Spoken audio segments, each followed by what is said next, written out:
What's going on, guys? JSGC here, and we are here for another Manchester City video. Today we're going to be doing the match review and analysis of the UEFA Champions League quarter-final first leg match between Manchester City and Borussia Dortmund, which finished 2-1 to Manchester City. Before I crack on with this video though, make sure, like always, if you are enjoying the content, you want to help to support my channel, then do subscribe, press that red button, press the bell and put your push notifications on. We're now only 900 subscribers away from my goal of 17,000 subscribers. Don't forget also, social media links, they're in the description below, and sliding across at the bottom of the screen if you want to go and follow me on my Twitter and Instagram. Leave a thumbs up if you did enjoy this video, and most important, let me know your thoughts in the comments below. What did you make of this victory? Where is this game going to be won and lost for this second half going into the match in Germany next week? What lessons can we learn? So,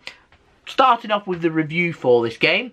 A bit of a slow start. First 15-20 minutes, it was exactly what I thought it would be, which is both sides trying to kind of suss each other out. Quick early chance to Jude Bellingham. He had a shot which tested the hands of Ederson, which was well saved. But other than that, wasn't really too much to show for either side. Phil Foden had a volley, it went flying over the crossbar. And then all of a sudden, Dortmund kind of just shot themselves in the foot, so to speak. Now, it came through Emre Can, who I think's a fairly decent football player. In this game, though, he had a bad game, I thought. He gives the ball away high up, exposes himself and the Dortmund team. Gives it away just on the edge of both halves. Gives it away to Mahrez inside the City half. He feeds the ball, as you naturally do, to Kevin De Bruyne. When you're giving Kevin De Bruyne the space to be running at a team that's exposed and open and backtracking and backpedaling, the last player you want to see if you're Dortmund trying to, well, rip you to shreds, it's Kevin De Bruyne, and that's exactly what Mahrez does. Just intercept the ball, give it to De Bruyne, go on from there. Perfect pass to Phil Foden. He squares it across the penalty area. A lot of power on that. Mahrez has a lot to do. Beautiful bit of control. The ball just sticks to Mahrez's boots like glue. Fantastic football player. Had a really good game in this game. Squares it back across. Gets himself an assist. Who's there? That man, KDB. Puts it into the back of the net. 1-0 to Manchester City. Everyone's happy and smiling. Could have got even better for Manchester City. We was awarded a penalty. The referee, via VAR, was told to go and have a look at it on the screen. Spent a long time having a look at it before realising, why did I give it a penalty? Rodri made it look like Emre Can had kicked him in the face from a set piece. He didn't. Looked more like there was maybe a bit of contact on his knee. Yeah, minimal in that. Emre Can was given a yellow card for dissent because the penalty was given. I don't know whether that yellow card will be overturned for going into the second half, because if they progress and stuff like that, like, it could lead to problems with suspension. Dortmund will be very unhappy about that. But the correct decision was made in the end, and that was no penalty, and it was no penalty. Then, controversially, Dortmund had a goal ruled out later on in the first half. Ball's played back to Ederson. He takes control of it, but it's bouncing up, so it goes up in the air. He then goes to boot the ball clear. Bellingham picks his pocket, and it's judged that Bellingham's foot was high, so he's given a yellow card, and the referee blows his whistle before the ball's put in the back of the net. So it isn't a decision for VAR to make, but the referee was confident in giving a free kick to Manchester City. Yeah. It's a bit of a dodgy one. Ederson should have just put his foot through it to start with, didn't need to control it. It's a poor bit of control, working himself into a big problem. And whilst we've had Ederson here at Man City, he's been absolutely fantastic. I can't on top of my head think of any errors that he's made with his feet that's been completely disastrous, that he's been dispossessed from the football, which has directly led then to a goal, like it did with Bellingham. But there was a lesson to be learnt for City. Don't be dawdling on the ball with a team that's so high pressing and looking to capitalise on mistakes. We very nearly got punished for that. I can argue a case that that shouldn't have been a free kick to Manchester City, and Dortmund could have been given the goal there. If Bellingham goes down, they kicked each other. Who's in the wrong? Yeah, it was an interesting one. I think if it was the other way round, I'd be pretty annoyed if we had a goal ruled out and it was us dispossessing the goalkeeper due to a poor touch like that. I didn't think the foot was that high. I thought Bellingham had every right to go for the ball. I felt like we got away with one there, in my complete honest opinion. And so Bellingham was given a yellow card instead. And there was many times during this game that it was passing the ball back. There wasn't enough power on the pass. It very nearly got intercepted. And we've been our own worst enemy. We was working ourselves into trouble. And we must not do that going into that second leg in Dortmund. We've got away with one in this game, in my opinion.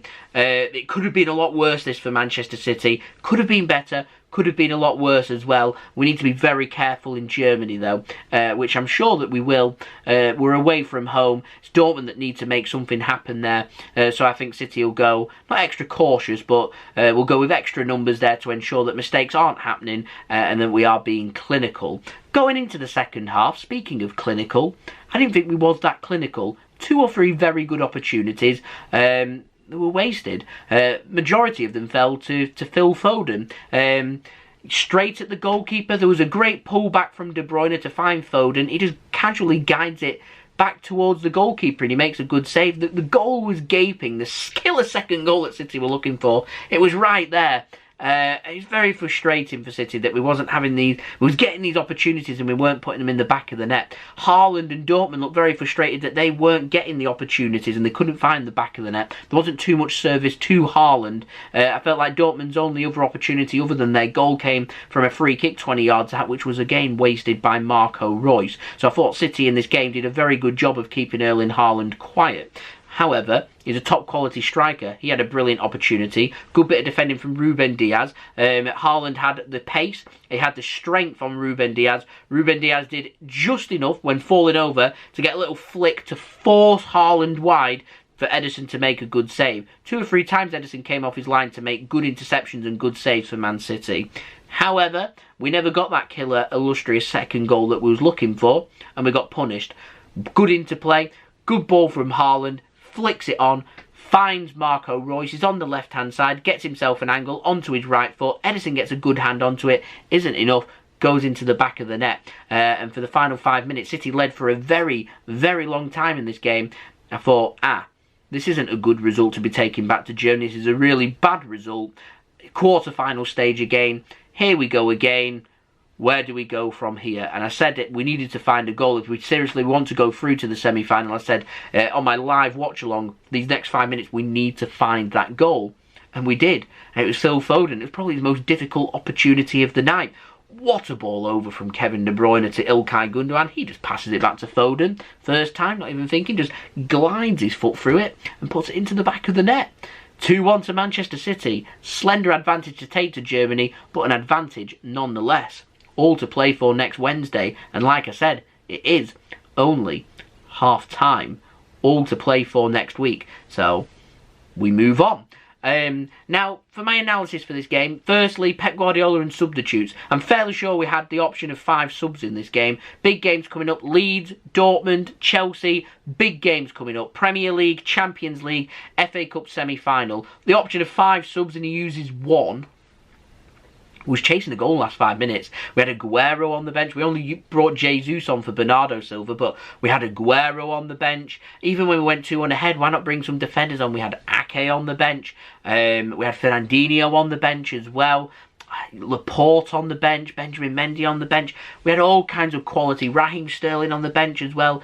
None of these players utilised. I'm not too sure why. Pep seems very reluctant to make subs. I mean, he's not going to use all 5. At least use 2 or 3. Just 1. I can't really make sense of it. Maybe someone can explain it to me in the comments. I don't know. City possession wise and pass completion wise decent. Like I said, just need to be careful of Dortmund's press and trying to intercept between the defence and passing back to the goalkeeper and passing amongst themselves. Clear your lines. If in doubt, put the ball out. Clear your lines. Regather your thoughts. Regather your positions. Take no risks. Do nothing stupid.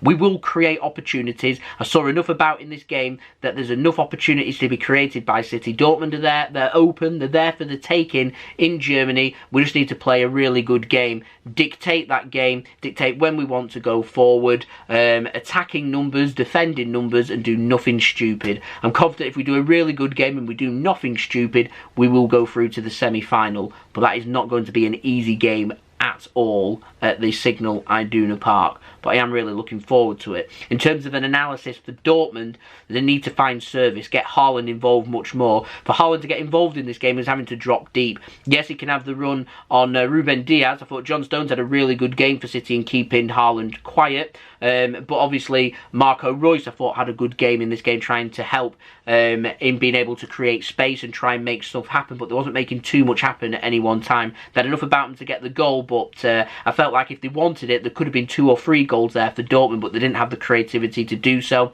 I don't know next week if they're going to have Jadon Sancho available. If they do, that's another outlet for Dortmund to go along. If Bellingham's playing as well, going through the middle and going from the left and onto the right and going through the centre, creates another outlet there for Borussia Dortmund as well. And I imagine we'll probably see a little bit more of Giovanni Reyna as well. Definite quality there from Dortmund that City need to be wary of going into that second leg, but thankfully we do have an advantage to work with. So there we go, that has been my match review and analysis of this game. We move on to the next game. It's Leeds United that Manchester City will face next in the Premier League, and then next midweek, next Wednesday, it's the return leg, second leg, Dortmund against Manchester City.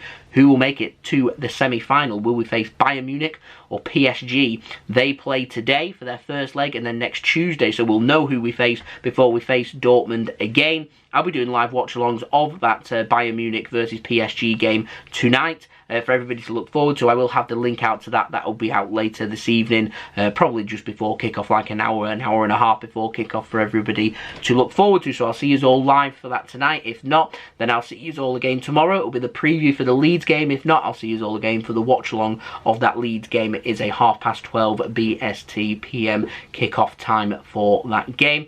So yeah, do let me know your thoughts in the comments below. Leave a thumbs up if you did enjoy this video. Subscribe if you're new around here. Press that red button, press the bell and put your push notifications on. 17k subscribers, that is the aim. Less than 900 subs to go now. And also social media links in the description below and sliding across at the bottom of the screen if you want to go and follow me on my Twitter and Instagram. My email also in the description below too if you want to hit me up for any sponsorships for any videos or any general business inquiries.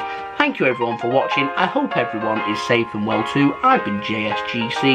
Peace. Ciao for now.